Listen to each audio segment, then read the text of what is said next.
So people talk about cancel culture like it's some new thing. But if you know about dancehall culture, you know that's not true. Dancehall was cancelled long before cancellation became fashionable. And the battleground was sexuality, culture, and power. This war didn't start on Twitter. It didn't start with a think piece or a hashtag.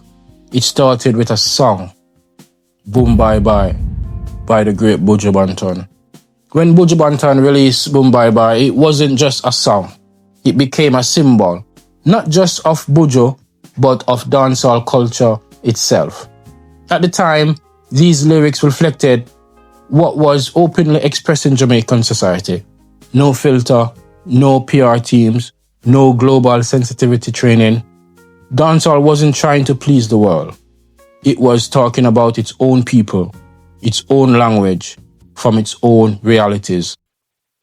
But the song drew attention from Western powers, from the US, the UK, Canada, other countries that controlled touring visas, radio plays, funding and access.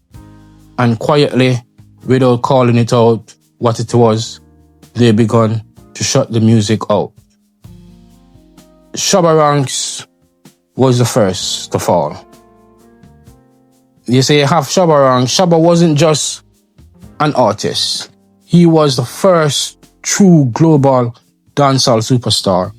Big baritone voice, confidence, presence, style. When Shabba stepped out on the scene, dancehall felt new, fresh, unstoppable. He didn't just represent Jamaica, he represented our sound to the world.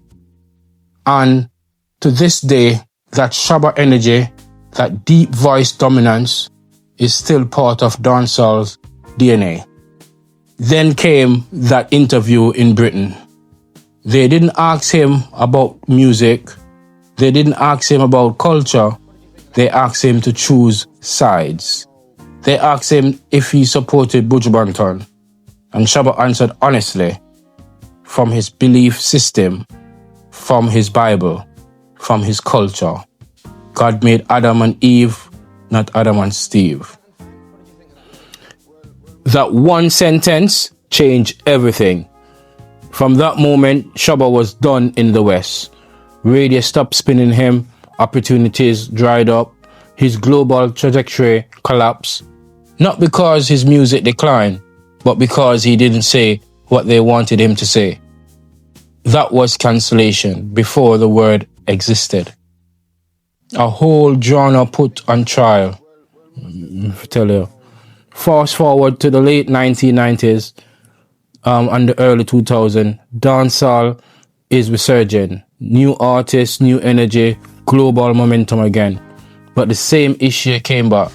Yes, many artists had their anti-gay lyrics, yes.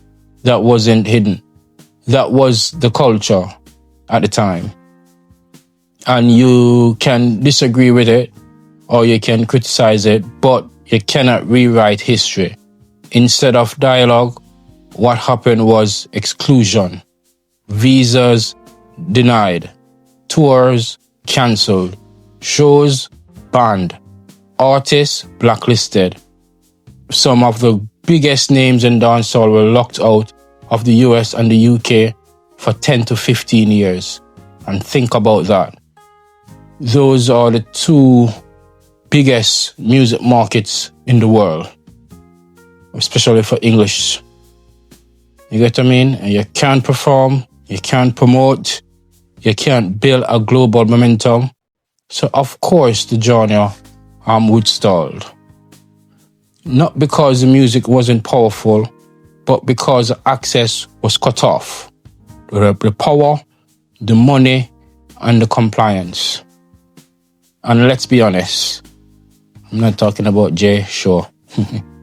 That unspoken message was clear. You don't have to agree with us, but if you want access to a market, you must comply with our values. That is power. That's economics. That's the culture being policed by money. Dancehall was the first genre to experience this on a global scale. Before hip-hop, before comedians, before social media cancellation, dancehall got cancelled early. And because of that, dancehall never reached the height it should have reached. Not artistically, but globally. Careers were cut short. Legacies were frozen. Momentum was broken.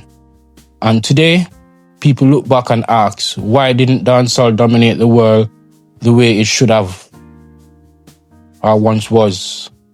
This is why. Not talent, not creativity, not influence, politics, culture, and power. Yeah, you can argue the point about the beat change and emergence of new genre like reggaeton and Afrobeats, but dancehall wasn't just music. It was a culture that refused to bend, and it paid the price for it. Well, bless up.